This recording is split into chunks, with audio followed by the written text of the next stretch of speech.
다음 빈칸 채워왔어요? 그치? 냈었던 거 같아. 각영했어? 리는 뭐 안 했겠지? 4회 리더의 사람이 치고 리더들에게 영향력을 미치는 1문단부터 볼게요.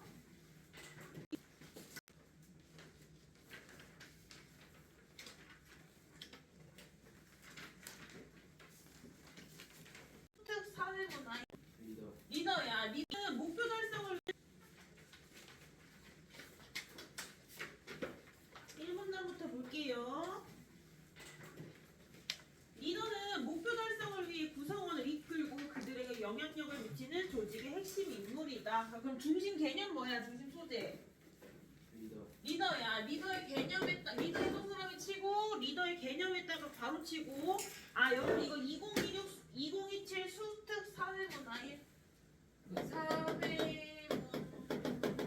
1 제목 리더십 이론.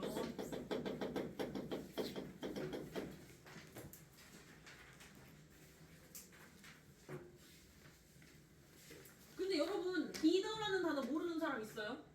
없잖아. 그러니까 이거 개념 자세히 읽을 필요 없다는 거예요. 빠르게 넘어갈 거야. 오래전부터 리더로서의 능력을 나타내는 리더십은 무엇이며 새로운 개념 나왔지? 리더십의 밑줄치고 어떠한 리더십이 효과적인지에 관한 연구가 행해졌습니다. 그러니까 지금 이 글의 중심 내용은 뭐예요? 리더십, 효과적인 리더십에 대한 글이다 라는 것만 머릿속으로 인지하면 돼. 피들러는 사람 이름 나오면 색칠한다 했지? 피들러는 리더를 업무의 목표 달성을 중시하는 업무 지향적 스타일을 가진 리더와 구성원들과의 관계, 소통 등을 중시하는 관계 지향적 스타일을 가진 리더로 구분하였다. 업무 지향적 밑줄, 관계 지향적 밑줄. 자세히 읽지 않아도 업무 지향적, 관계 지향적의 차이가 뭔지 느껴지시죠? 그러니까 이렇게 일반적인 얘기들 나올 때는 자세히 읽지 말란 말이야. 읽지 않아도 돼가 아니라 읽으면 안 돼. 시간 낭비예요. 자, 그 다음에 그리고 리더가 자신의 집단에 영향을 미칠 수 있는 정도로 나타내는 상황의 호의성에 네모 쳐볼까? 그리고 요거의 개념이 뭐예요? 빨리 찾아서. 관계, 업무, 구조, 권한. 그거 봐라. 우리는 개념이 무조건 뒤에 있을 거라고 생각해. 주어 서술어 형태로. 그런데 여러분 문제 이 구성을 보시면 리더가 자신의 집단에 영향을 미칠 수 있는 정도를 나타내는 게 상황의 호의성이라는 거야. 그러니까 얘는 개념이 어디에 있는 거예요? 앞에 있는 거야. 그래서 여러분들 이런 문장 구조 분석할 때 개념이 무조건 뒤에 있다라고 생각하면 오류가 날 수 있어. 자, 그래서 우리 앞에 상황의 호의성의 개념에 괄호 쳐줄게요. 리더가 자신의 집단에 영향을 미칠 수 있는 정도. 그럼 이 단어가 이제 호의성이 무슨 뜻이에요? 가경아?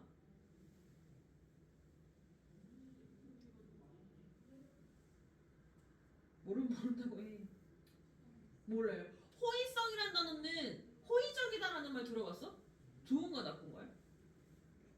그치. 그러니까 상황이 나에게 유리한 정도로 호의성이라고 하는 거지. 상황의 호의성은. 그러니까 이 얘기는 뭐야? 리더가 집단에 영향을 미칠 수 있는 정도가 높으면 상황의 호의성이 높다. 이렇게 볼 수 있다라는 거겠지. 그래서 요거의 종류가 어떻게 요거의 우리 뒤에 나온 그 관계, 업무 구조, 리더의 권한 이거는 뭐예요? 그러면 상황의 호의성의 개념이 아니라 민우야? 글을 봐야지 지금. 상황의 호의성의 개념이 아니라 리더와 구성원들의 관계, 업무 구조, 리더의 권한은 상황의 호의성의 민우야 뭘까? 변수야. 이해돼? 개념, 종류, 뭐 변수 이런 것들의 카테고리가 잘 되어 있어야지 문제에서 안 헷갈리죠? 그래서 우리 여기에다가 물결 쳐놓자. 리더와 구성원들의 관계, 업무 구조, 리더의 권한. 네, 따라서 리더가 그 구성원들에게 영향을 미칠 수 있는 정도가 달라진다라고 봐야겠죠. 즉, 리더와 구성원들이 서로 믿고 존중하는 관계일수록 업무가 명확하게 구조화되어 있을수록 채용 및 승진 등에 대한 리더의 공식적 권한이 클수록 상황의 호의성이 높고 이랬어. 이 부분도 자세히 읽으면 될까요, 안 될까요? 안 돼요. 왜? 위에 나온 말을 풀어 쓴 말이야. 리더와 구성원들의 관계가 믿고 존중하는 관계이면 좋다는 거야. 업무 구조가 명확하면 좋다는 거야. 리더의 권한이 크면 좋다는 거야. 무슨 얘기인지 아시겠죠? 그냥 대충 읽는 거야. 그럴수록 상황의 호의성이 높고 반대의 경우는 호의성이 낮다고 본 것이다. 일반적인 내용이죠. 그는 상황의 호의성에 따라 적합한 리더십의 종류가 다르다고 보았는데 이 부분이 중요한 거야. 그러니까 리더십 이렇게 하면 상황의 호의성이 높아? 그럼 상황의 호의성이 높은 게 무조건 좋냐? 그러면 상황의 호의성이 높다면 만약에 낮다면 그럼 리더십을 발휘할 수 있는 환경이 안 되냐? 그렇잖아? 그러니까 상황에 따라서 내가 리더십을 다른 종류로 선택해야 된다. 이게 이 글에서 제일 중요한 부분이라는 거죠. 그래서 거기다 밑줄 칠게요. 호의성에 따라 적합한 리더십의 종류가 다르다. 자, 그러면 호의성이 일단 어떤지 환경부터 봐야겠죠. 상황의 호의성이 매우 낮거나 매우 높을 때는 업무 지향적 리더가. 여러분 여기에서 함정이 좀 나올 것 같지 않아? 왜냐면 우리는 매우 높다, 매우 낮다 이렇게 이분법적으로만 생각하잖아요. 근데 여기는 나누는 게 높다, 낮다로 나누는 게 아니라 뭐야? 정도가 심하거나 정도가 적거나 요렇게 나누는 거야. 그러니까 이런 걸로 문제 함정 내기가 좋을 거 아니야. 뭐 상황 호의성이 높으면 뭐 이 리더 이런 식으로 얘기할 수 있는 선지가 나올겠죠? 자, 그래서 여기 같은 경우에 선생님은 그래서 어떻게 체크했냐면 매우에다가 네모 쳐놨어. 그리고 업무 지향적인 밑줄 쳤어. 그리고 중간에 네모치고 관계지향적인 밑줄 쳤어. 왜냐면 높고 낮음이 중요한 게 아니라 그 높고 낮음의 정도가 중요한 거니까. 이해되시죠? 그래서 호의성이 너무 좋아. 막 이렇게 업무 구조가 명확하고 그런 경우에는 업무 지향적 리더가 좋은데 중간 정도일 때는 소통이나 관계를 중시하는 리더가 더 유리하다라고 피들러가 봤다라는 거죠. 그래서 피들러가 뭐라 했냐면 리더십은 능력이 아니라 적합성이다. 그러니까 내가 아무리 뛰어난 리더라도 상황의 호의성이 중간 정도라면 나는 관계지향적 리더를 선택해야 된다라는 거야. 내가 뛰어난 리더지만 상황의 호의성이 중간 정도일 때 업무지향적 리더를 하면 리더십이 제대로 발휘가 되지 않을 수도 있다. 그러니까 리더의 능력에 달려있는 게 아니라 상황에 적합한 리더십을 활용하는 데에 리더십의 효과가 달려있다라고 얘기하는 거겠죠. 맞습니까? 자, 그런 말에서 리더십에 대한 그의 관점이 잘 드러난다. 1문단 어렵지 않죠? 1문단 구조화 해보자. 리더의 개념을 일단 정리해야겠지. 리더 목표 달성을 위해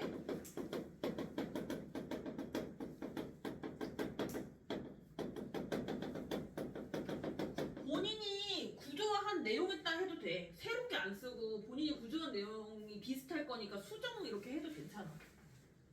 구성원을 이끌고 영향력을 미치는 조직의 핵심 인물을 리더라고 한대요. 그래서 이제부터 사람들이 리더 자체가 아니라 리더십에 대해서 연구를 하게 되지. 선생님 리더십 연구라고 제목을 그냥 달았어요. 왜냐면 피들러 외에도 리더십에 대한 이론을 펼치는 사람이 계속 나오잖아.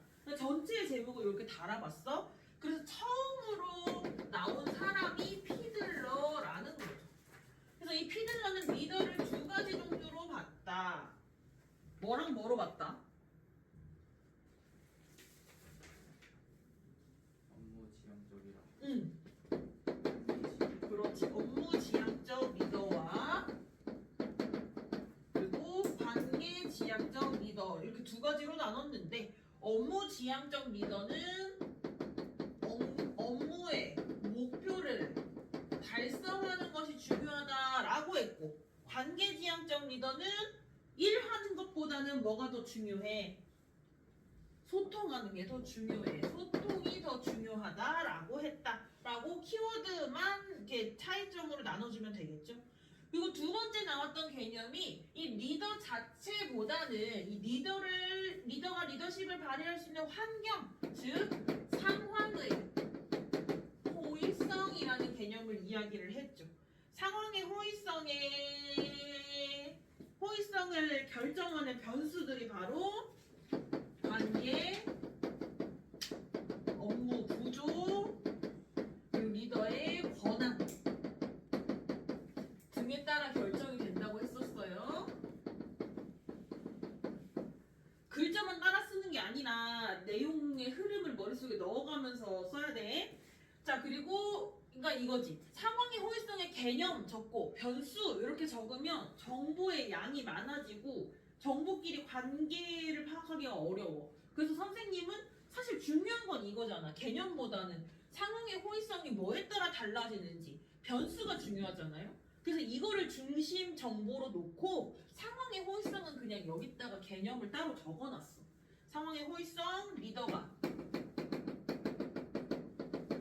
집단이라고 되어 있지.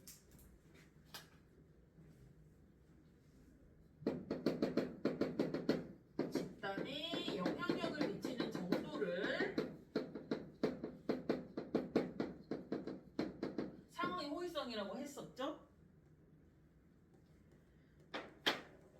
그래서 결국 피들러가 하고 싶은 말이 뭐였어? 이 리더의 종류와 상황의 호의성 간의 관계에 대해서 얘기하고 싶었던 거였죠.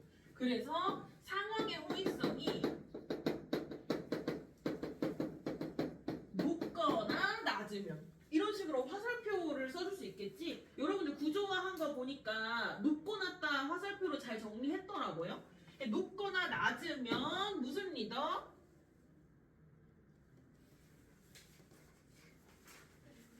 업무 지향적 리더.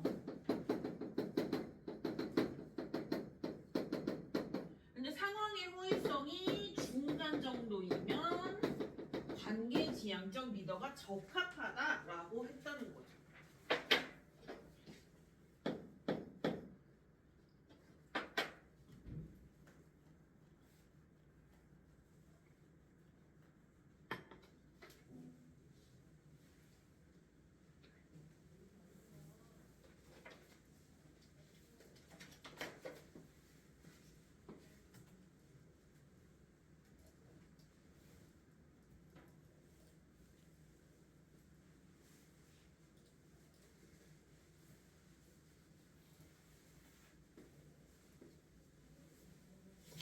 다 쓴 사람들은 문제 한번 보고 있어요. 1문단에서 풀 수 있는 문제 1-1번 근거 한번 찾아보세요.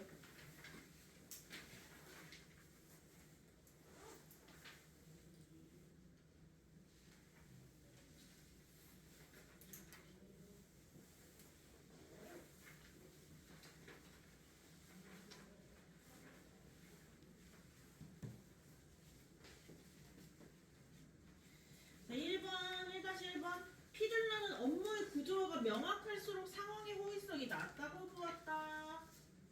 우태 어때요? 무슨 단어 찾을 거야 우태야?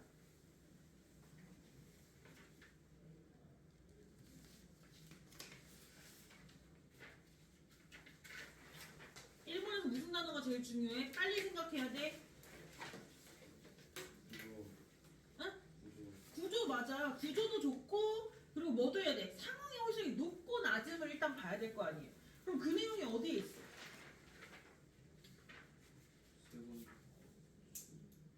세 번째 줄에?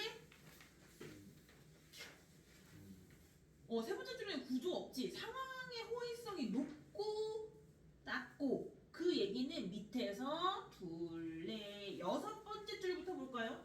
여섯 번째 줄 끝에 밑에서 여섯 번째 줄 위에서 여섯 번째 줄 너 중간이네. 업무가 명확하게 구조화되어 있으면 상황의 호의성이 우태 어때? 높다. 그런데 1번에서 뭐라고 했어? 호의성이 낮다 했어. 1번 맞아요? 틀려요? 틀려요. 낮을 X치고 높이라고 바꿔주시고 그리고 여섯 번째 줄에 1-1 체크해줘야겠지. 업무가 명확하게 구조가 되어 있으면 상황의 호의성은 높다. 자, 그 다음 우리 1문단에 기억 나와 있죠. 리더십은 능력이 아니라 적합성이라고 한 말. 그럼 2번에서 기억과 관련된 부분을 볼 수 있겠다. 2-1번 보시면 기억, 리더로서 성공하기 위한 자질을 타고나야 함을 강조하는 말이다. 리더는 타고나야 된다라고 지용아 했을까? 아니요. 아니지. 근거 어디 있어요? 그러면 1번 틀렸어. 맞지? 그러니까 니은은 볼 필요도 없단 말이야. 문제 풀 때는. 자, 그러면은 리더는 타고나는 게 아니야 라는 말은 근거가 어디 있을까? 적합. 그렇게 능력이 아니라 요 부분에 더 포인트가 있겠지? 네. 타고난 능력이 좋다 해도 상황이 적합하지 않으면 다를 수 있다라는 말이니까 1문단 밑에서 두 번째 줄 리더십은 능력이 아니라에 2-1 체크해 주시고, 다음에 2번 보시면 리더가 업무 능력을 갖추는 것보다 구성원의 성향을 고려하여 긍정적인 관계를 형성하는 것이 중요함을 나타내는 거라고 했는데, 그러면은 이거 우리 리더십의 종류 중에서 우태야 어떤 리더와 관련되어 있는 설명이지? 리더의 종류가 두 개 있었어 우태야. 뭐랑 뭐 있었어? 구조용어 봐봐. 리더의 종류가 뭐랑 뭐가 있었어? 피들러의 말에 따르면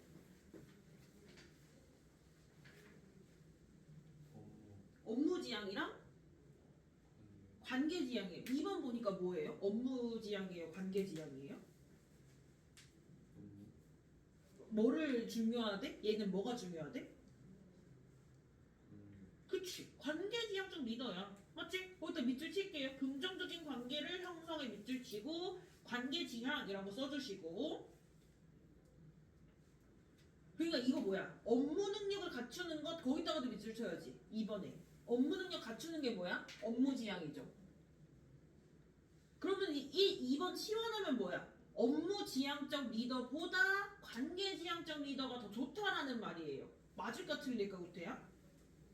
맞아요. 피들러는 업무보다 관계가 더 좋다 했어? 상황의 호의성에 따라 적합한 게 달라진다라고 했지. 그럼 2번 맞아요 틀려요? 틀려요. 그래서 이거의 근거는 어디 있을까? 그럼 2-2번. 그 부분 가야겠지? 그 리더의 종류가 달라진다. 호의성에 따라서 밑에서 네 번째 줄. 상황의 호의성에 따라 적합한 리더십의 종류가 다르다고 보았는데 2-2.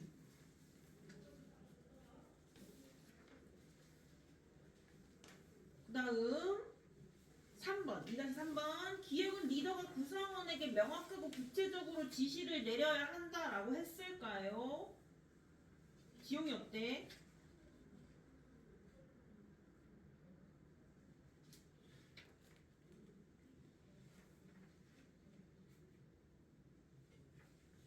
아니. 그러니까 리더가 명확하게 지시를 내리면 좋을 것 같지? 근데 명확하게 지시를 내리는 건 뭐야? 상황의 호의성이 높은 거야. 맞죠? 그러니까 지금 여기서는 그냥 나의 배경 지식으로 쓰면 안 되는 거지. 여기 보시면 어디야?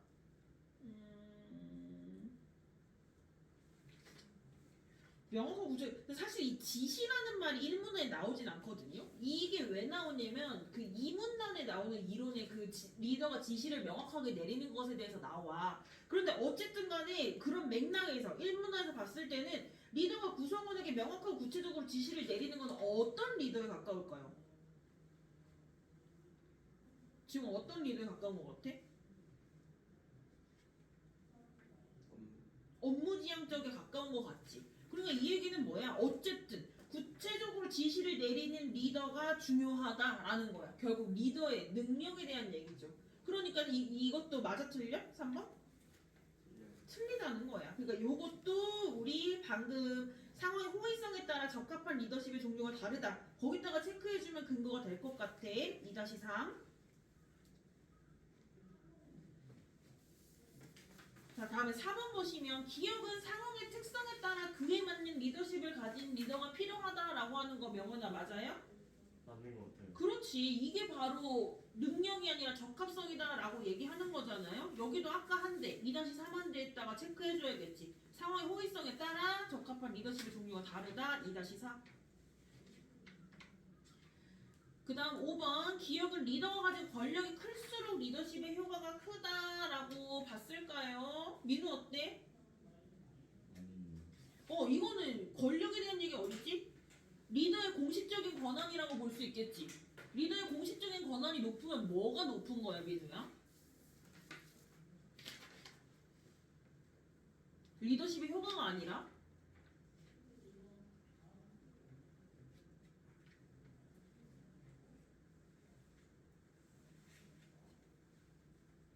리더의 권력이 높다라는 말이 1분 안에 어디 있어?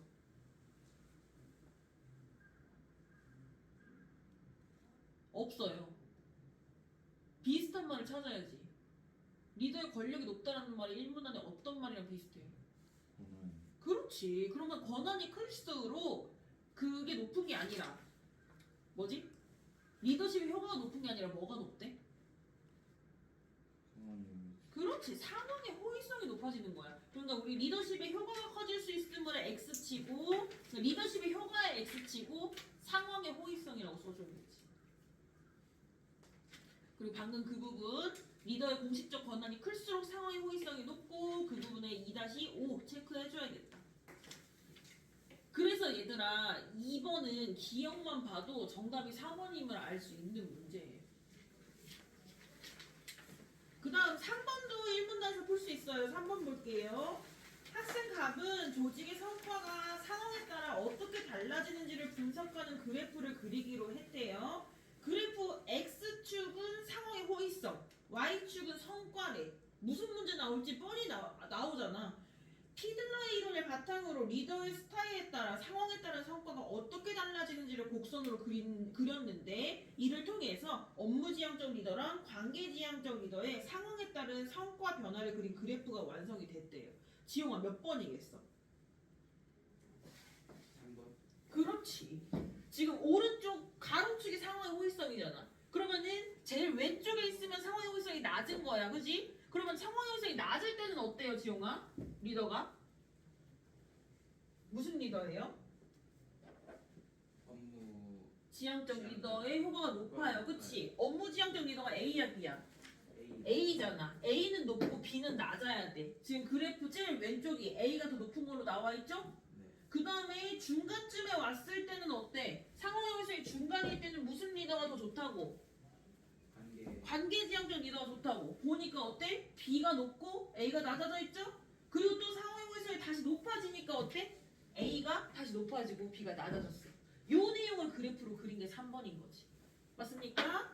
그 다음 2문단 갈게요.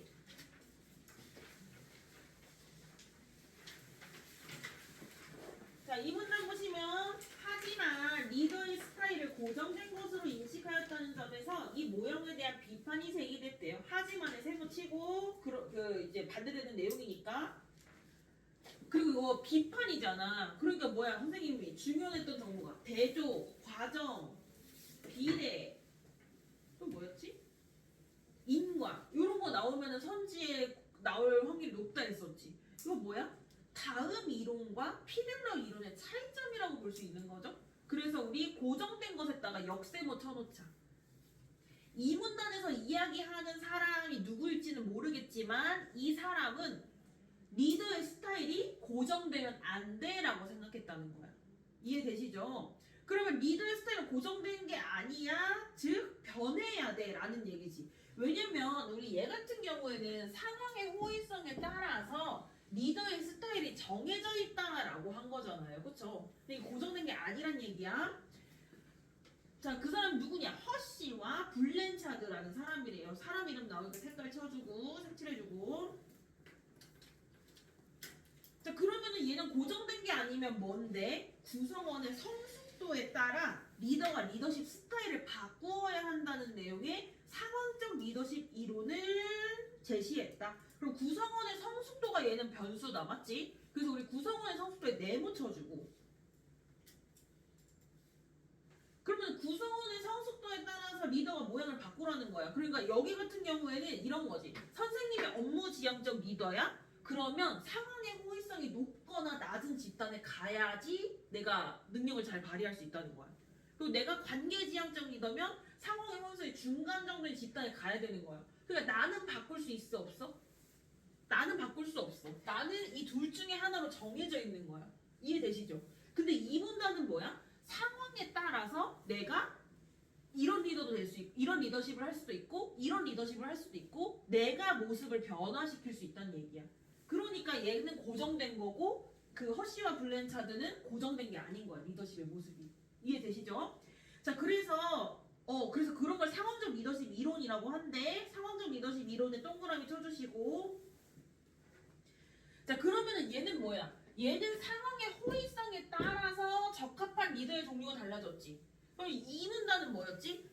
구성원의 성숙도에 따라서 리더십의 종류가 달라지는 거죠. 그러면은 이것도 얘랑 비슷하게 대응시켜서 정보를 정리해야 되는 거야. 그러면 얘의 그 전제가 되는 구성원의 성숙도를 먼저 확인을 하고, 그리고 리더십의 종류를 두 가지 종류로 나눠서 확인해야 된다는 거지. 자, 그러면 일단 구성원의 성숙도 보시면 밑줄 쳐야겠지. 업무 성숙도, 심리적 성숙도로 구분했대.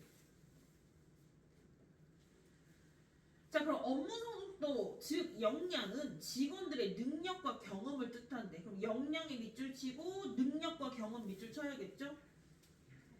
심리적 성숙도, 즉 의지는 적극성, 의욕, 자신감 등을 모두 포괄하는 것으로서 책임을 받아들일 수 있는 마음 상태를 뜻한대. 그럼 의지에 밑줄 치고, 근데 그 다음은 여러분들의 선택이야. 적극성, 의욕, 자신감에 밑줄 쳐도 되고, 책임을 받아들일 수 있는 마음 상태에 밑줄 쳐도 되고, 내가 더 이해가 잘 되는데 밑줄을 치시는데 둘 다 치는 건 안 돼. 비슷한 얘기니까. 이해되시죠? 본인 원하는 데 치세요.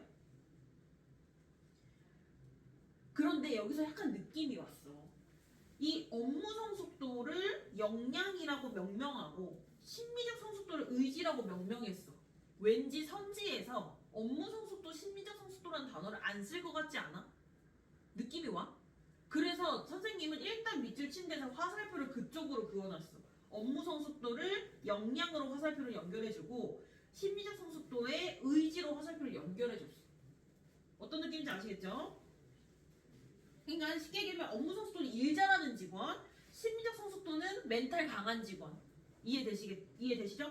자, 그들은 리더가 구성원에게 구체적인 지시를 내리고 감독하는 과업 행동과 그리고 구성원들과 인간적 관계를 형성하고 그들에게 동기를 부여하는 관계 행동의 높고 낮음에 따라 리더십 스타일을 네 가지로 분류했다. 그러니까 지금 이 리더십 스타일의 종류에 관여하는 종류가 두 가지인 거야. 첫 번째는 뭐야? 구성원의 뭐야? 미안해. 구성원의 뭐야?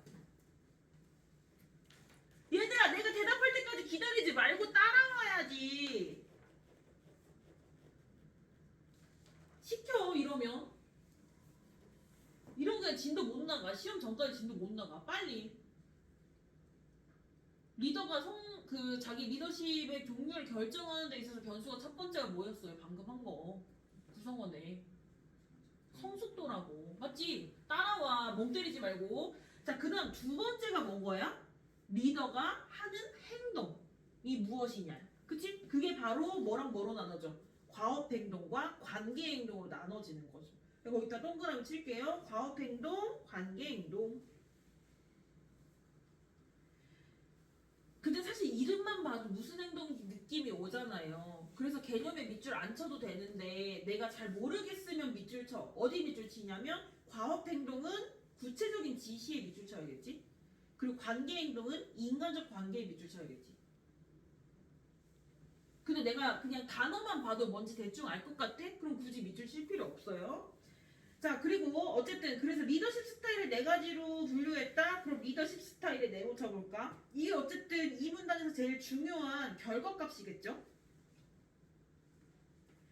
그리고 각 성숙도에 적합한 리더십 스타일을 제시했대요. 그들은 구성원의 역량과 의지가 모두 낮을 때는, 여기서부터 이제 화살표를 정확하게 그려줘야 되는 거지. 역량의 화살표 밑으로, 의지의 화살표 밑으로. 우리 이 역량과 의지 어디서 나왔었죠? 그렇지, 우리 위에서 업무 성숙도가 역량, 심리적 성숙도가 의지였잖아, 그지? 이거를 인지하고 있었어야 돼. 이걸 새로운 정보라고 받아들였으면 문제 못 푼다는 거지. 그래서 역량과 의지가 모두 낮을 때는 높은 과업 행동, 낮은 관계 행동, 그럼 과업의 위로 화살표, 관계의 밑으로 화살표.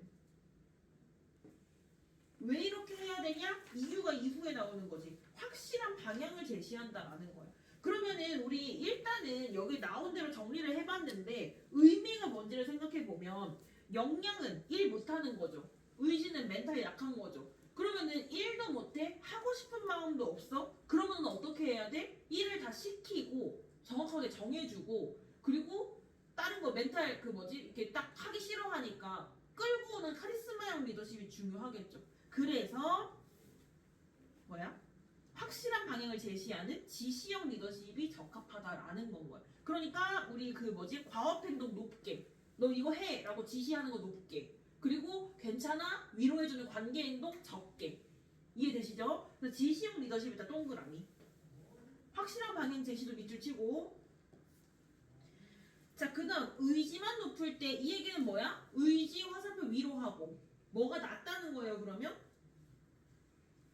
역량이 낮다는 거야 그치? 그럼 의지 위로 역량 밑으로 즉 일은 못하는데 열심히 하는 애들은 어떻게 해야 되냐? 과업 행동과 관계 행동을 모두 높게. 그럼 과업 위로 화살표 관계 위로 화살표. 그럼 이 얘기는 뭐야? 일은 못하니까 일은 명확하게 제시해주고 근데 열심히 하려고 하니까 칭찬 많이 해주고 요런 리더라는 거죠. 그러면은 이거 뭐야? 밑줄 쳐야겠지. 인간적 관계 밑줄 명확한 지시. 근데 결국 이게 뭐였어? 우리 아까 과업 행동이랑 관계 행동의 개념이었잖아. 맞죠? 그래서 이 두 개가 다 높아야 돼. 그런 리더를 코치형 리더십이라고 한대요. 코치형 리더십 동그라미. 그 다음 역량만 높을 때 역량 위로 화살표. 이 얘기는 뭐예요? 일은 잘하는데 하고 싶은 마음이 없어 라는 거지. 그 경우에는 과업 행동 낮게 관계 행동 높게. 과업의 화살표 밑으로 관계의 화살표 위로. 그러니까 이 얘기는 뭐야? 일 잘하니까 내가 뭐 해? 라고 시킬 필요는 없다는 거야. 대신에 어떻게 해야 돼? 의지가 낮으니까 친근하게 걔 동기 유발을 시켜줘야 된다는 거야. 맞죠? 자 그러면 저기 지시를 적게 하고 라고 했으니까 지시했다가 화살표 또 밑으로 내려볼까요? 그럼 지시를 안 하면 어떻게 결정을? 같이 한다는 거지. 그래서 밑줄 공동으로 의사결정. 그럼 이 공동으로 의사결정이라는 게 결국에는 뭐야? 관계 행동을 높인다라는 말로 치환할 수 있는 거야. 왜? 동기부여하기 위해서 하는 행동이니까. 이해되시죠?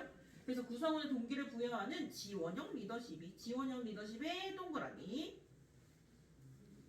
다음 마지막 역량과 의지가 모두 높을 때 역량 위로 화살표 의지 위로 화살표 할 때는 어떻게 하래? 과업 행동 밑으로 화살표 관계 행동 밑으로 화살표.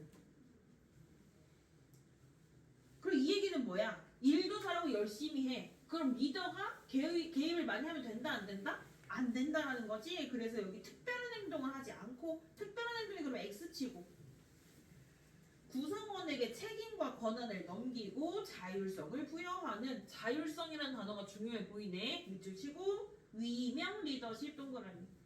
위임이 무슨 뜻인지 알아요? 위임장 같은 거 쓰잖아. 넘겨준다. 책임을 넘겨준다는 뜻이야. 단어 몰랐으면 적어 놓으세요. 위임. 책임을 넘겨줘서 위임이라고 하는 거예요. 성그러운데 효과적이라고 보았다. 내용이 굉장히 길었지만 사실 이 문단 되게 쉬운 그 글이야. 왜냐면 머릿속에 표처럼 정리가 딱 되잖아. 그래서 이거는 빠르게 읽어야 됐었던 내용이에요. 그래서 이 허쉬와 블렌차드 뭐라고 얘기했냐면 유연성은 성공적인 리더십의 상징이다 이랬어. 근데 유연성이 니은이잖아요. 근데 기억이랑 니은으로 문제가 나왔잖아. 그러니까 우리 어떻게 봤었어야 돼? 기억과 니은의 차이가 뭔지를 통해서 피들러와 허쉬와 블렌차드의 이론의 차이의 그 중심 초점을 이해했었어야 돼. 그러니까 얘는 왜 유연성이라고 하는 거야? 상황에 따라 달라져야 되니까. 그런데 저기는 피들러는 왜 적합성이라고 한 거야? 적합한 리더가 그 상황에 가야 되는 거니까. 적합성과 유연성의 차이가 이해가 되시나요? 민우 대한데? 그럼 끄덕끄덕을 해줘 알았지? 라고 왜 또 대답하지 않는 거야? 끄덕끄덕 해주라고. 자, 그래서 유연성은 성공적 리더십 상징이다라는 허쉬의 말에서 상황적 리더십 이론에서 강조하는 리더의 자질이 드러난다. 이 문단 어렵지 않죠? 정리해볼게요. 자, 1문단에서 이어지는 내용이야. 이 피들러의 내용에 대한 비판이 있었다라는 거죠. 어떤 비판이 있었어? 피들러는 리더 스타일을 어떻게 인식했다고?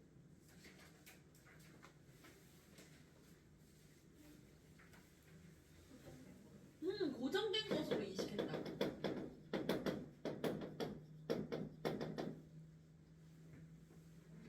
그래서 이러한 비판을 보완하기 위해서 허쉬와 블렌차드가 제시한 이론의 이름이 상황적 리더십 이론. 글씨만 쓰면 하나도 남는 거 없어요, 얘들아.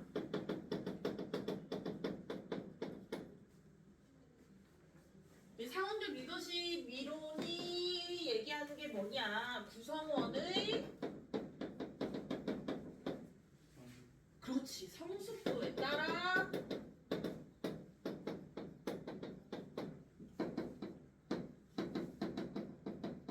리더십 스타일을 정해져 있어, 안 정해져 있어요, 이거? 안 정해져 있어. 바꿔야. 이렇게 정리를 한 다음에 이 구성원의 성숙도를 여기서 나누는 거야. 구성원의 성숙도, 업무 성숙도, 그리고 심리적 성숙도.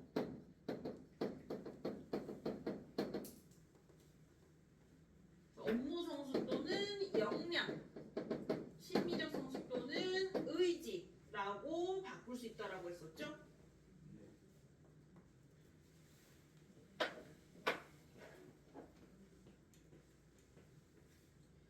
자, 그래서 구성원의 성숙도에 따라 리더십 스타일을 바꿀 건데 이 리더십 스타일을 결정하는 행동을 또 두 가지로 나눴었지. 그래서 우리 리더의 행동도 두 가지 종류로 나눠줘야 돼. 첫 번째, 지용아, 과업 행동 그리고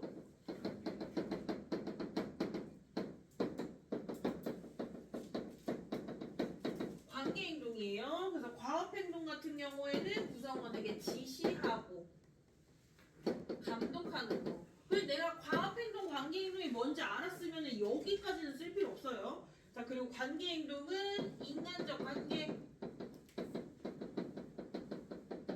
동기부여 이런 것들이 키워드였던 것 같아. 그래서 어쩌라고? 구성원의 성숙도에 따라서 리더십 스타일을 어떻게 바꾼다고? 결론이 이거지. 역량과 의지가 모두 낮으면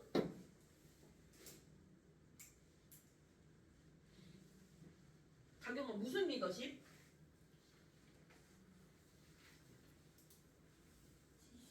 지시형 리더십. 지시형 리더십은 과업 행동, 강경한 과업 행동 높아 낮아? 낮아? 지시형 리더십 동그란, 그렇지. 과업 행동 높아. 그리고 관계 행동 어때요? 행동 낮아. 이 얘기는 뭐예요? 구성원에게 확실한 방향을 제시한다고.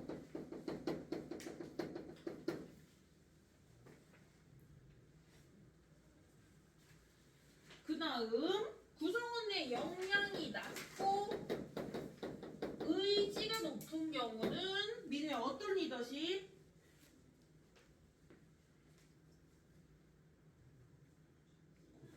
코치형 리더십은 과업 행동 어떻고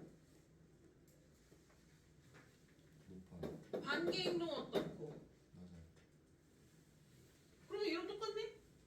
높아요. 그렇지. 자, 이를 통해서 관계 행동 높으니까 인간적 관계하지. 과업 행동 높으니까 명확한 지시하지.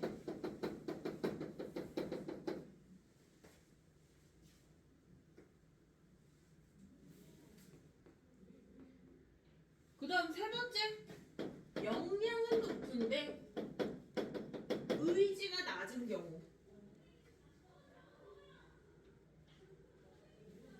지금 무슨 리더십이에요?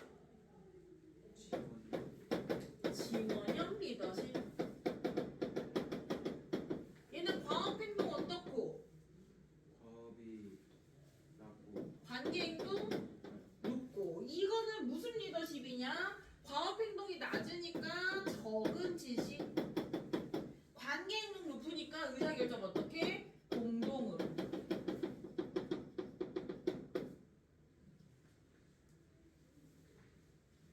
그 다음 마지막. 구성원의 역량도 높고 의지도 높으면 우태 무슨 리더십?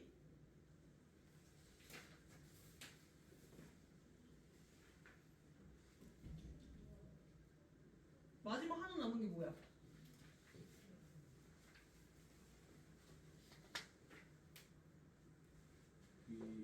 위명 리더십. 은 과업 행동 높아요, 낮아요?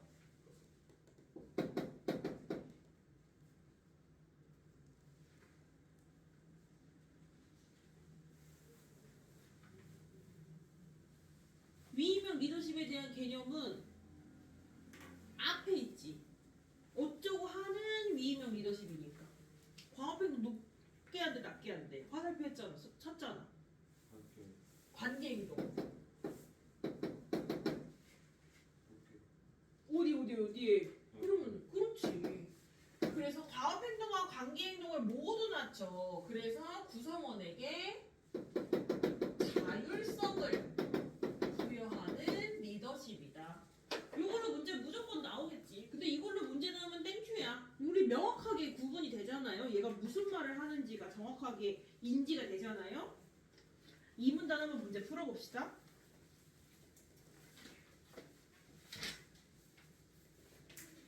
1-4번.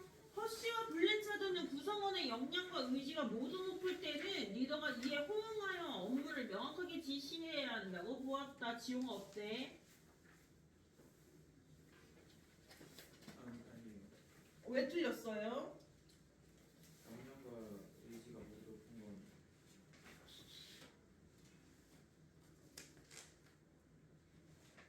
그 자율성 부여. 그렇지. 이 부분이지. 그래서 역량과 의지가 모두 높다면 리더가 업무를 명확하게 지시하는 건 무슨 행동이 높은 거예요? 지용아. 그 업무를 명확하게 지시한다는 건 무슨 행동을 높여야 된다는 얘기야? 과업. 과업 행동을 높여야 된다는 얘기잖아. 근데 얘는 과업 행동을 낮췄죠? 낮춰야 되죠? 그러니까 이게 틀린 거지. 지시에 X 치고 자율권 부여라고 바꿔줘야겠죠.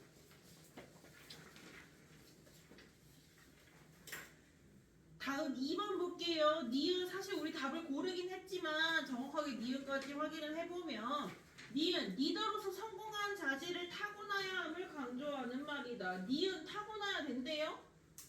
민우 어때? 그치 얘도 상황에 따라서 근데 이거 약간 애매할 수도 있어. 이렇게 변화할 수 있는 능력을 타고나야 되는 거 아니야? 라고도 볼 수 있잖아요. 그러니까 2번은 약간 애매하지. 물론 그 말이 나온 건 아니지만 그런데 기억이 확실히 틀렸으니까 요거는 넘어가도 될 것 같아요. 다음 2번 보시면 니은 모두 리더가 업무 능력을 갖추는 것보다 구성원의 성향을 고려해서 긍정적인 관계를 형성하는 것이 중요함을 나타낸다. 요거는 어때요? 니은 명윤아 맞아요? 아닌 것 같아요. 아니지. 이것도 아까랑 그랑 똑같은 거잖아. 업무 능력을 갖추는 거 피들러에 따르면 업무지향적 리더였죠. 그러면 허씨랑 블렌차드에 따르면 뭘까? 명현아? 업무 능력을 갖추는 게 무슨 말일까? 잘 지원형. 거기로 가면 안 돼. 지금 그 리더십의 종류를 얘기하는 게 아니야.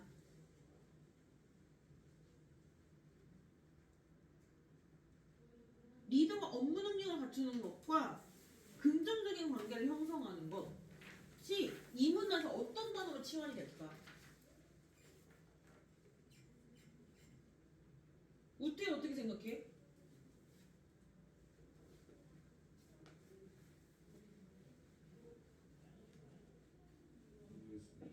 이 문단에 있는 단어들 생각해 생각해봐 얘들아. 이 단어들을 따로 놀게 하면 안 돼. 단어들 사이의 관계를 명확하게 해야지 이걸 치환을 할 거 아니야. 아무리 열심히 시간 들여서 읽으면 뭐해. 이게 지문에 있는 내용이랑 연결이 안 되는데. 업무 능력 갖추는 거 밑줄 거기 밑줄 쳐져 있죠? 여기서 뭐야? 과업 행동이잖아. 그래. 왜? 근데 이게 과업 행동이라는 건 바로 연결하기가 어려워. 근데 왜? 뒤에 관계 나오잖아. 관계와 관련돼서 얘는 이거였고 얘는 관계와 관련돼서 관계 행동이잖아. 그럼 나머지 대두되는 정보는 과업 행동이겠지. 이해돼? 그러면 우리 아까 업무지향적 써놓은데 옆에 과업 행동이라고 적어주시고 관계지향적 써놓은 거 옆에 관계 행동이라고 적어줘야겠지.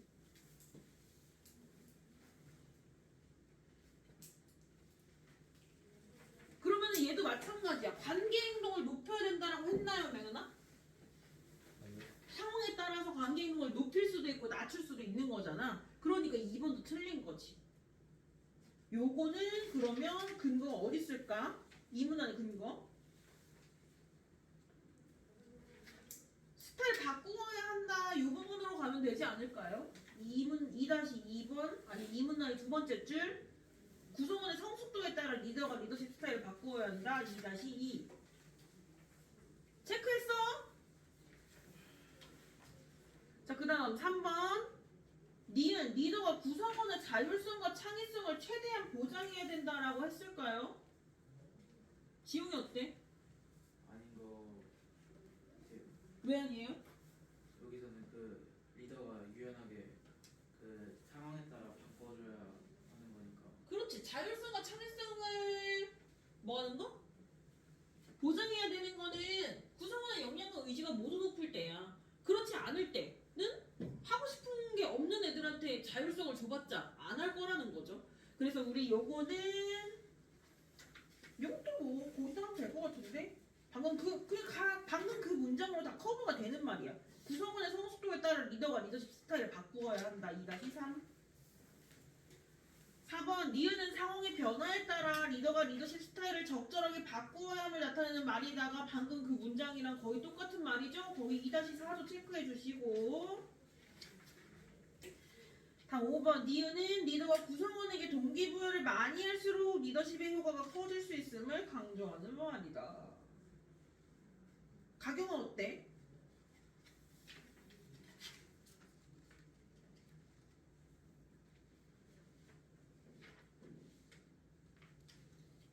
동기부여라는 말 이 문단에서 나왔어. 기억나요?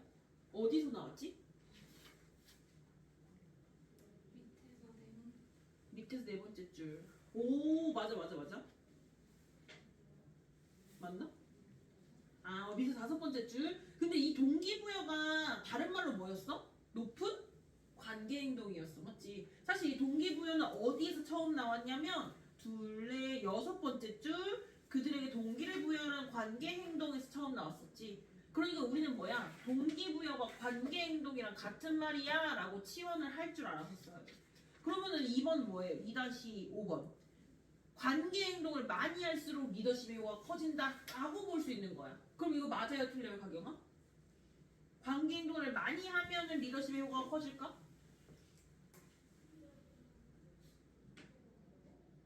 아니야. 어떨 땐 관계 행동을 많이 해야 되고 어떨 땐 관계 행동을 적게 해야 된다고. 그게 유연성이잖아요. 그쵸? 그래서 우리 동기부여를 많이 할수록 일단 밑줄 치고 관계 행동이라고 써줘야겠지.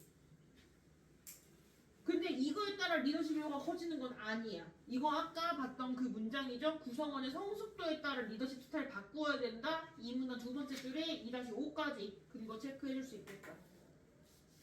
정답 4번입니다. 그러니까 이렇게 정보가 명확하게 나와 있더라도 이 내용을 다른 말로 치환하지 못하면 선지에서 아무것도 고를 수가 없는 거예요. 치환하는 연습이 그렇게 중요합니다. 자, 이 문단 4번 한번 볼게요. 자, 이렇게 보기 문제 나오면 어떻게 해야 돼? 보기에 있는 내용을 그 지문에 있는 내용이랑 연결 지어야 된다고 그랬죠. 보기 보시면 갑이 경영하고 있는 기업 K는 그럼 갑이 지금 무슨 역할을 하고 있는 거예요? 지금 갑이 뭐인 거야? 리더인 거야. 그치? 자, 그럼 얼마 전 회사에 오랫동안 근무하던 구성원들이 대거 퇴직했어요. 그래서 대부분이 이거 중요한 정보지 밑줄 칠까? 입사한 지 오래되지 않으니 이런 구성이 되어 있었어. 이들은 업무에 임한 태도는 매우 적극적이지만 그럼 태도, 위로, 화살표 머릿속으로 치환하고 있어. 지문의 내용이랑 치환해야 돼. 아직 업무에 숙달되지 않은 상태나 그러면은 업무의 화살표 밑으로. 이거 무슨 말일까? 이거 지문에 어떤 내용이랑 연결 지으셨어요? 명현아? 태도가 높다는 거 무슨 말이야? 동경이 없다는 의지가 없다는 뭐야? 의지가 의지가 높다야. 거기다가 쓰세요. 의지. 다음에 업무는 명현아 뭐예요? 영양 역량 써주세요. 그러니까 이 얘기는 뭐야? 의지는 높은데 역량이 낮다라는 얘기예요. 이거를 읽으면서 알았었어야 돼. 한편 의리 경영하고 있는 기업 P는 업무에 숙달된 구성원들이 매우 많지만 업무 위로 화살표 전반적으로 구성원들의 자신감이 부족하고 근로 의욕이 저하된 상태이다. 뭐 자신감이든 의욕이든 상관없어요. 내 마음에 드는 단어에 화살표 밑으로 해줘야겠지? 우태야 그러면은 이거 업무에다가 뭐라고 써야 될까?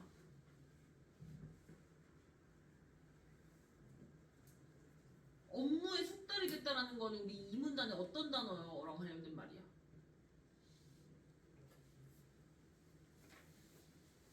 일 잘한다는 거야. 구성원이 일 잘한다는 말이 무슨 말이야? 이 문단에서 어떤 단어로 얘기했었지? 구성원에 뭐가 높다고?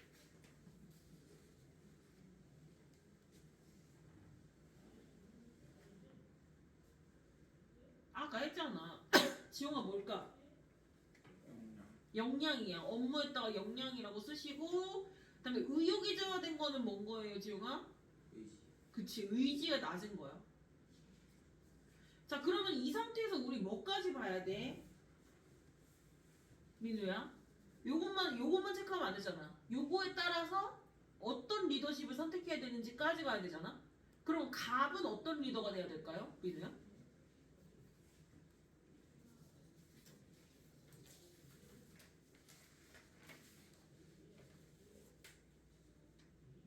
호치형입니다. 호치형이라고 써야겠지, 갑에다가. 을은요? 지원입니다. 지원형이라고 써야겠지. 문제 어떻게 푸는지 아시겠죠? 갑은 근데 어떻게 했냐면 구성원이 수행해야 할 업무와 성과에 따른 보상과 처벌을 명확히 정하여 제시했대. 뭔가 업무 지시를 명확하게 했네. 그러면은 이거는 명현아, 네. 뭘 높였다는 걸까?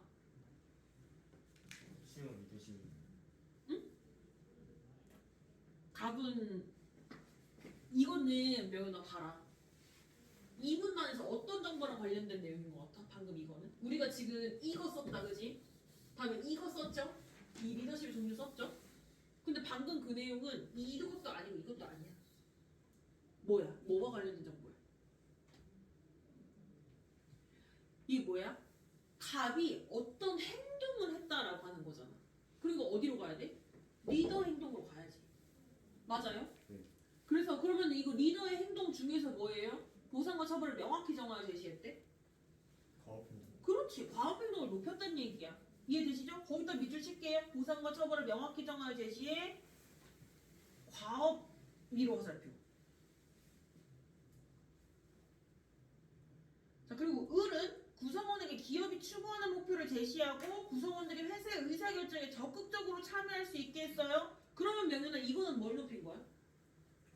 관계 위로 화살표. 적극적으로 참여에 밑줄 치고 관계 위로 화살표. 일단 여기까지 볼게요. 아니 계속 볼게요. 그리고 목표를 달성한 구성원에게 추가 수당이라는 보상을 제공했대요. 근데 보상이라는 말은 아직 나오지 않았잖아. 우리가 읽은 글에. 그러니까 우리가 나중에 3문단 읽을 때 보상이라는 단어가 나오면 집중을 해야겠죠? 일단 넘어가고. 그리고 기업 K의 구성원들은 이거 갑이 적용하는 거잖아요. 대부분 목표를 달성하지 못했대. 그런데 기업 P의 구성원들은 대부분 목표를 쉽게 달성했대. 그러니까 보기의 내용 뭐야? 코치형 리더십은 어떻게 해야 되는데 과업 행동을 높이고 관계 행동도 높여야 된다. 응? 어. 오? 일단은 그러면 넘어가죠. 다른 보상과 관련된 뭐가 있겠지? 자, 그러면 1번 볼게요. 허씨와 블렌차드는 갑의 구성원들과 인간적 관계를 형성하면서도 명확한 지시를 내려야 한다고 보겠군. 지용아 어때요? 맞아요. 맞아요. 왜냐면 갑은 코치형 리더십이어야 되니까 그러면서 인간적 관계를 형성하면서 명확한 지시를 내려야 된다라고 보겠군이지. 이거 근거 4문단, 2문단에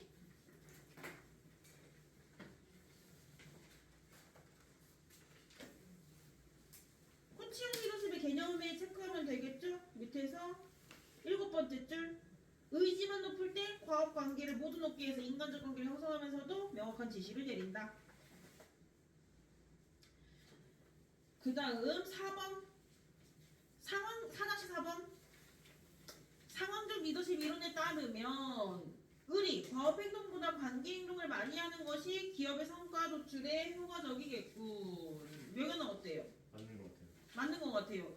그 을은 지원형 리더십이니까 지원형 리더십은 과업 행동은 줄이고 관계 행동을 많이 해야 되니까 그래서 요것도 지원형 리더십의 개념에 체크하면 되겠지. 4-4 어딜까? 바로 다음이네요.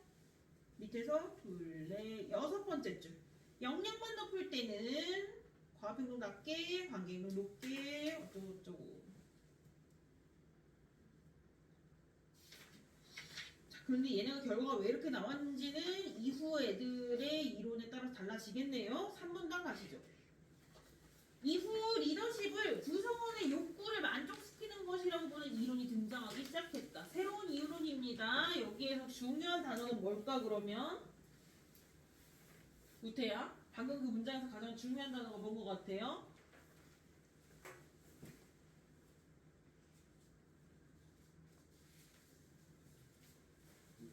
그렇지. 구성원의 욕구를 만족까지 밑주셔볼까?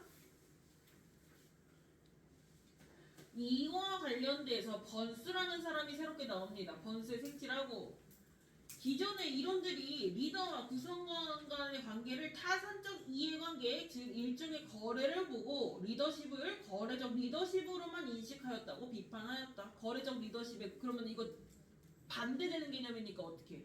역세모 쳐줘야겠지. 거래적 리더십 역세모.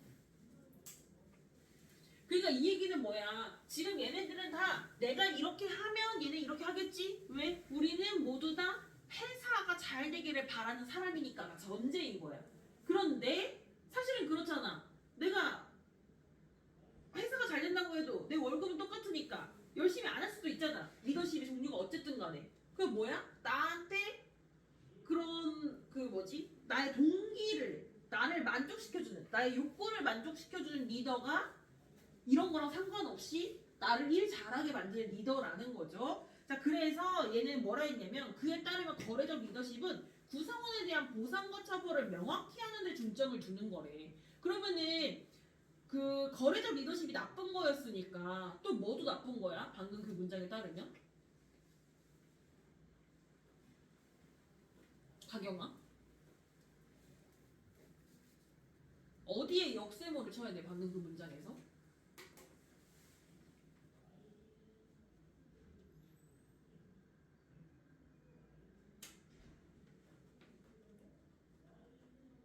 거래적 리더십이 좋은 거래요, 나쁜 거래요? 근데 거래적 리더십이 뭐를 강조한대요? 그러니까 보상과 처벌이 역세모야, 얘들아. 어려운 거 아니야. 문장을 읽지 말고 단어를 읽어, 얘들아. 그래서 거래적 리더십을 지닌 리더는 구성원이 목표를 달성하거나 기준을 만족할 경우에는 보상을 주고 규율을 위반할 경우에는 조치를 취해서 일탈 행위를 하지 못하도록 감시하는 거야. 그러니까 보상도 감시도 다 나쁜 거예요. 또한 업무 역할과 요구사항을 명확히 전달하고 안정적인 것을 지향한대. 그러면 이거 안정적인 것은 좋은 걸까요? 나쁜 걸까요? 지용아? 안정적이라는 단어는 좋지. 근데 이 안정적인 걸 지향하는 게 누구야?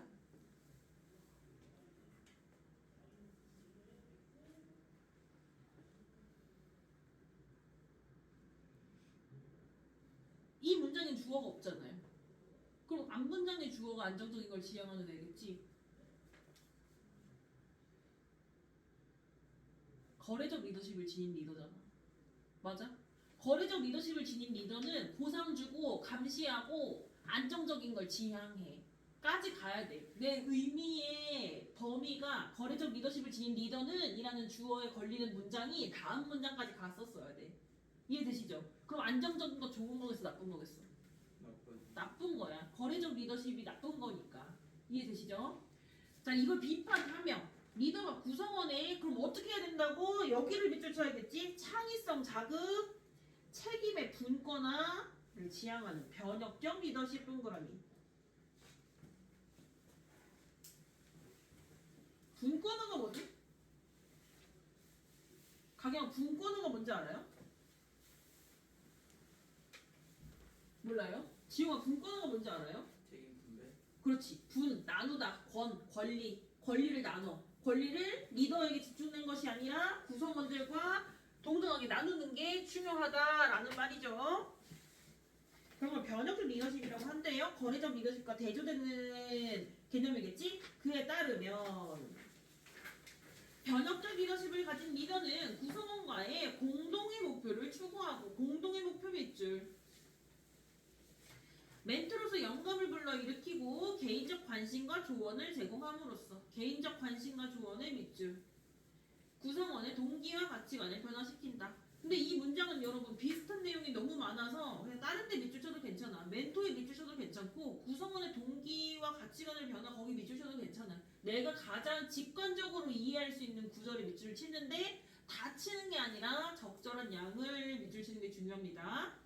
그는 리더 또한 구성원으로 인해 동기가 높아지고 변화할 수 있다고 강조하며 리더와 구성원은 서로 영향을 주고받는 밑줄 상호 변화적 관계라고 주장하였다. 그러니까 지금 얘가 비판한 것 중에 뭐였냐면 그 뭐지?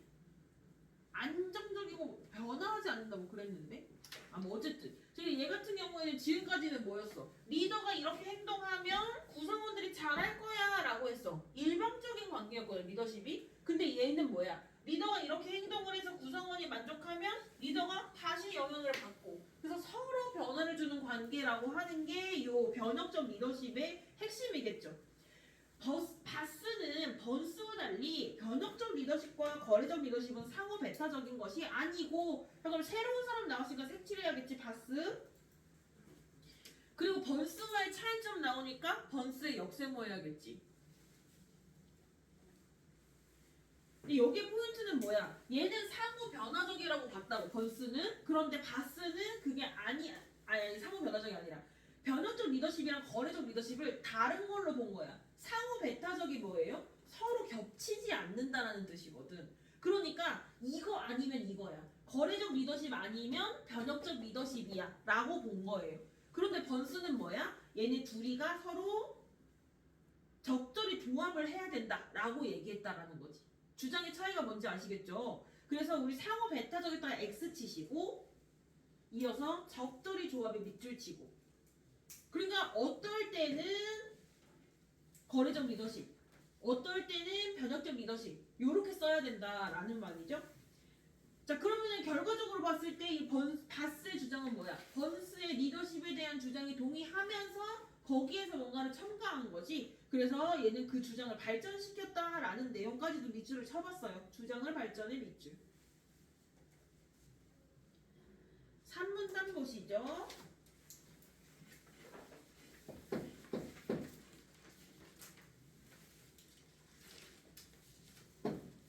정리를 어떻게 해야 되는지 몰라가지고 이거에 대해서는 이론이 두 개잖아요. 이 두 개의 이론의 공통점을 그냥 이렇게 체크해봤어요. 리더십이 구성원의 뭐를 만족시키는 거? 그치, 욕구를 만족시키는데 달려있다라고 보는 두 명의 이론가들을 정리해 볼 거예요. 첫 번째, 번스는 기존 이론을 비판했다고. 왜 비판했냐면 리더와 구성원의 기존 이론은 리더와 구성원과의 관계에서 리더십을 뭘로 규정했다라는 거야. 그게 무슨 리더십이 잘못됐다는 거야? 기존 이론에 거래적 리더십이 잘못됐다는 거야.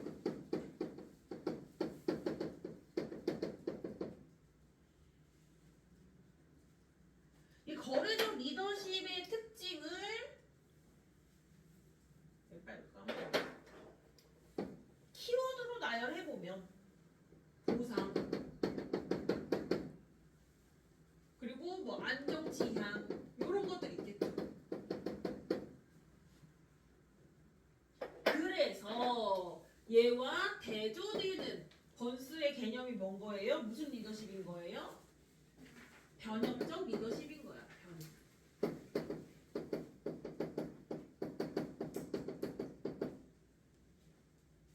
그래서 변형적 리더십은 구성원의 창의성을 자극하고 책임 권리를 나누는 분권화를 지향하는 리더다. 그리고 또 하나 얘기하는 게 리더와 구성원은 일반적인 관계가 아니라 상호 뭐를 주고받는 그치 상호 변화를 주고받는 상호 변화적 관계다.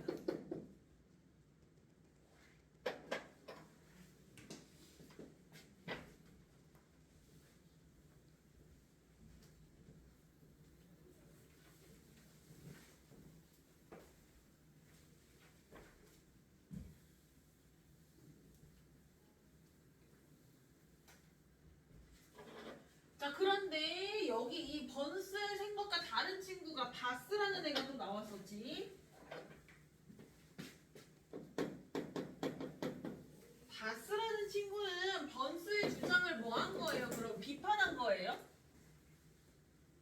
어때요? 비판이라고까지 하긴 어려워. 왜냐면 번스의 주장을 기반으로 하고 있기 때문에 번스의 주장을 뭐 했다 했어? 발전시켰다라고 했지. 그러니까 이 둘 사이의 관계를 이렇게 적대적인 관계로 보시면 안 된다는 거예요. 그래서 번스의 주장을 발전시켜. 어떻게 발전시켰냐면 변혁적 리더십과 뭐라고 하자. 변혁적 리더십과 거래적 리더십을 뭐 해야 된다고? 적절히 조합해야 된다.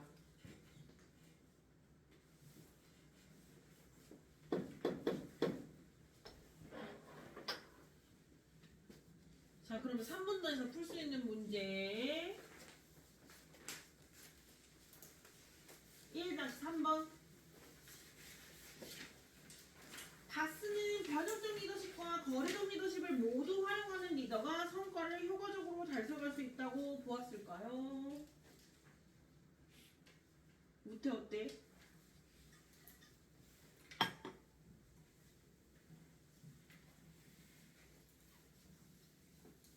바스 봤어?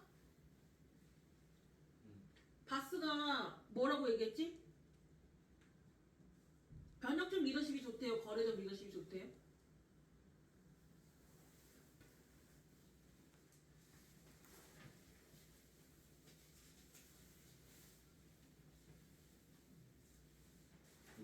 둘 다 좋대요. 그러면 3번 맞아 틀려?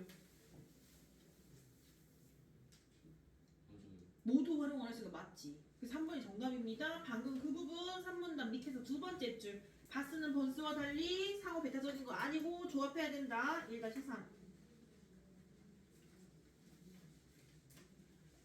자, 그 다음 5번 보시면 번스는 변혁적 리더십을 가진 리더는 구성원의 동기와 가치관을 변화시키면서도 자신은 구성원에게 영향을 받지 않는다고 보았대요.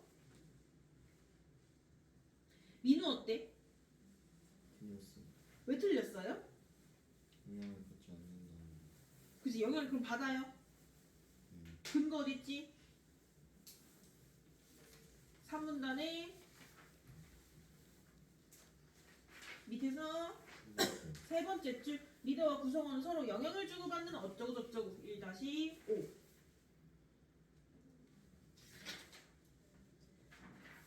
4-5번 한번 볼게요. 우리 아까 보기 보면서 지문에 안 나와서 넘어갔던 단어가 뭐였지? 보상이었잖아. 그러고 나서 보니까 새롭게 보이는 정보들이 있어요. 밑에서 보기 밑에서 네 번째 줄 보시면 갑은 보상과 처벌을 명확히 제시했대. 맞지? 그리고 또 밑에서 보니까 밑에서 두 번째 줄 보니까 을도 추가 수당이라는 보상을 제공했네. 맞죠? 그러면 이거 얘네들 번스와 바스는 좋아했을까 싫어했을까? 이 보상? 싫어했을 거라는 거야. 맞죠? 자 그러면 저기 보시면 5번 번스는 갑이 각 구성원이 수행해야 할 업무와 성과를 명확히 정하고 이를 바탕으로 보상과 처벌을 주려고 한 것을 거래적 리더십을 활용한 것이라고 비판하겠고. 우태 어때요? 이게 문장으로 안 보고 단어로 봐야 된단 말이야. 그러면은 지금 여기서 중요한 단어는 뭐 같아요, 우태야?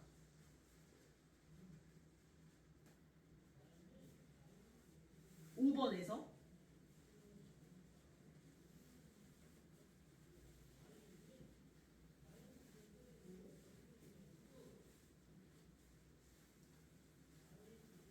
지금 5번에서 중요한 단어가 뭐 같아요?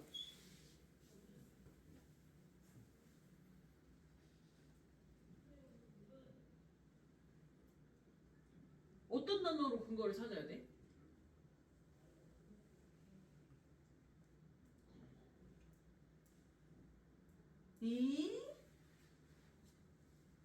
얘들 아까 이런 거야. 선생님 매핑하는 게 중요하다고 했잖아. 그러니까 지문에서 어떤 근거를 찾으려면 어떻게 해야 돼? 지문에 있는 단어로 가야 될 거 아니야. 그럼 지문에 있는 단어가 뭐야? 지금 5번에서 나온 말이.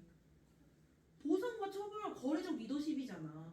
선생님 문장을 읽지 말라고 한 게 무슨 내용인지 알겠어요? 앞에 있는 내용 다 필요 없어. 보상과 처벌 거래적 리더십 비판 번스 이것만 짜깁기 해봐. 5번 맞아요 틀려요?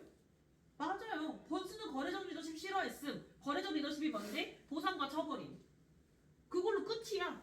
맞지? 어려운 문제 아니라고? 자 그러면은 우리 이거 어디로 가야 돼?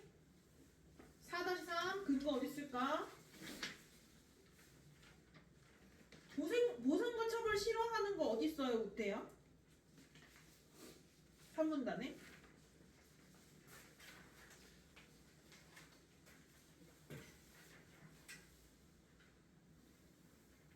빨리 찾아보세요.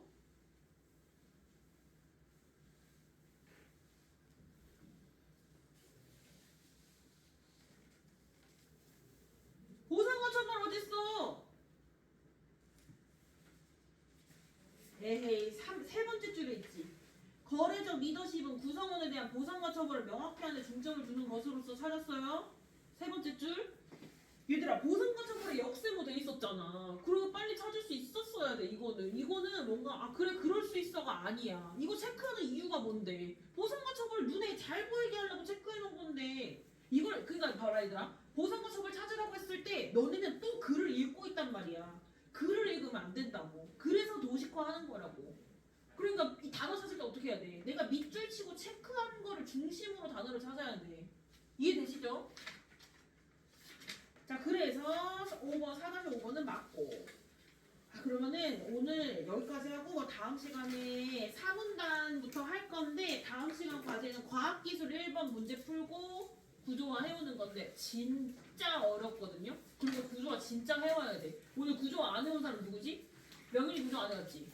내용을 이해하는데 어려움이 너는 비교를 안 해봤으니까 모르겠지. 근데 내용을 이해하는데 어려움이 있어. 내 말 듣고 있니 얘들아? 가방 싸는 게 중요한 게 아니고 구조화를 안 해오면 이 글을 내가 모르는 상태에서 선생님 설명을 들으니까 이해가 덜 하라고. 알겠어? 구조화를 반드시 해와야 돼요. 근데 이거 선생님 이거 목 세울 때까지 기다려야 돼 근데.